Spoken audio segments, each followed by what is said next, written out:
How you doing, fam bam? This is Chris Mizo here, and as you know, I'm trying to do a AMD build this year. If you don't already know, I live in the state of Florida, and if you haven't heard what happened in the state of Florida, we had Hurricane Ian hit us. A lot of my packages got delayed to do this build, but it did give me time to look over at the specifications of what I really wanted to build. And ironically, one of the first things that I did receive was a motherboard. So fam bam guys, I do got the Gigabyte Aorus in my hands right now, the Elite AX X670E. Now I'm gonna go over some of the features that I do really like about it. It does feature AMD's newest Ryzen 7000 series, newest lineup of chipsets here, and that is the X670E. But does it really feature everything that you do need for a motherboard, especially if you're looking to get the most premium and the most out of your money? So I'm going to go everything that I see about it that I do like, and then I'm going to go over some of the things that I don't like about this motherboard.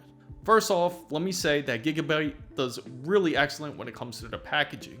I do find it a little bit odd that there is no sticker or any type of seal on the motherboard box. It's got to be about double to triple layered cardboard. So when you open it up, you have a nice, very secure feel to know that your motherboard's really safe in there. As you see, when you open up the motherboard, you'll see a sign inside the box. It says "Team Up, Fight On."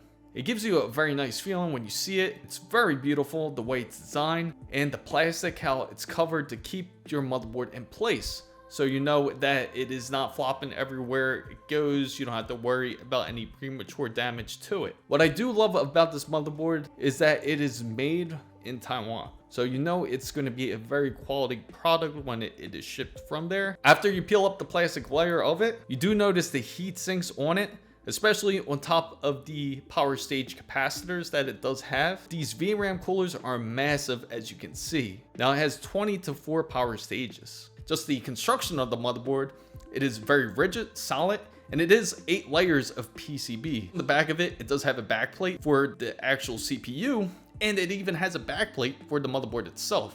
So it has a sturdy enough construction on there. When you install it into a PC case, you don't really have anything to worry about. The DDR5, it goes up to 128 gigabytes of memory, and it can go up to 6600 megahertz in overclock. And that's based on its own specifications here. So you won't have any issues when it comes to dual channel, and you can even modify for your personal overclock settings. One of the other features that I really do like is that it does have a 10 gigabit connection. It's featured by Marvell's Action AQC113C. It does feature Wi-Fi 6E, and it does feature up to Bluetooth version 5.3. It does have PCI Express 5.0, X16, and if you go to the back side of it, you can see that it features up to 6 USB 3.2 Gen 2 USB ports, but Type A. It does feature USB Type C, is USB 3.2 Gen 2, and 6 SATA connections. It also does have 4 USB 3.2 Gen 1 ports. A lot of the capacitors and the MOSFETs look excellent on this. It looks like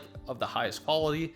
I can see everything is soldered really well on there. USB-C connection for the front panel, and they also give you plenty of extra USB 3.2 Gen 2 connections for your front panel as well. And that it does have quick connections, similar to what ASUS has with their Q latches. So Gigabyte does offer this. It even has a clear CMOS button, and it has a reset BIOS button. It even has BIOS flashback, which is all handy, especially if you're trying to update your BIOS and you run into any issues, or if you try a beta BIOS and you're running into problems, you can easily reset it back. Then here's the problem with this motherboard that I don't like about it, the reason why I'm not going to use this motherboard to build. I gotta thank Buildzoid for bringing this up, because it was a very excellent point that he made, and I didn't really look too deeply into it when I did purchase this motherboard.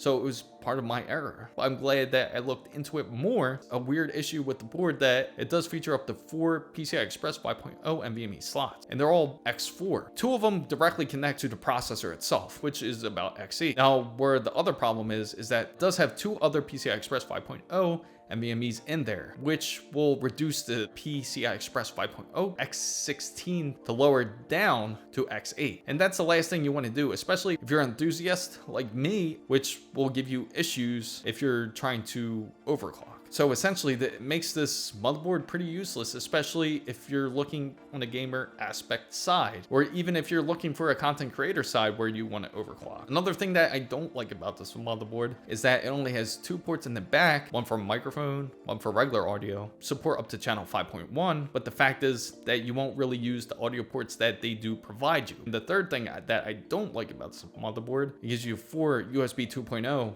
and 1.1 ports. And what use of it is that, especially in the year of 2022, more than likely you probably have a lot of high-speed devices like myself, especially if you're uploading from CF Express, or if you're uploading from your solid-state drive that you need to upload critical data with. Lastly, but not least, you're paying $699.99 USD for a board just like this. They short you out certain features that you'll personally like. It's not going to be any use to build a motherboard that does not give me the features that I'm looking for.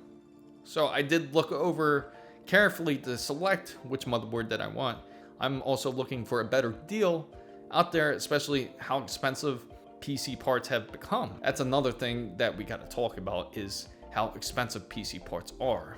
And when I do, I'll make sure to put the card right above my head here. I will build with another motherboard, and I will definitely let you know exactly what I plan to do this PC build with. Those are the main reasons why I am not building with this motherboard. Hopefully this helps with your decision, especially if you're planning to go AMD Ryzen 7000 series and you're looking for an X670 board, and more than likely you probably could get away with even getting a B650 board. But these are some of the features why that I'm not going for this type of build. I hope you found this content very useful. If you did, make sure to give it a thumbs up. If you know anyone else who is into PC and tech, make sure you share this video with them. And if you want PC builds, just let me know in my email down below. And also, if you're not part of the big wonderful fan base, make sure you go down and hit the subscribe button for more, and don't forget to hit the notification bell, all the newest updates. Make sure you follow my Twitter handle here, as it is the same as my TikTok and IG as well. So what do you think about Gigabyte's motherboard? Let me know in the comments down below. Thank you guys so much for watching. This is Chris Mizo, signing out.